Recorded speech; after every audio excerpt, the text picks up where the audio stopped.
জন্ম থেকেই আমি তোমাকেই গুরুজন মানি। তুমি বাবা তুমি মা, তাই আমি আজীবন জানি।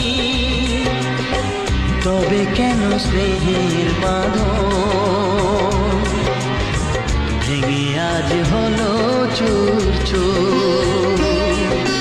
তোমায় ছেড়ে কোথায় যাব, তোমায় ছেড়ে কোথায় যাব? তুমি আমার প্রাণের ঠাকুর, না জেনে করেছি ভুল, ক্ষমা করো দাদা।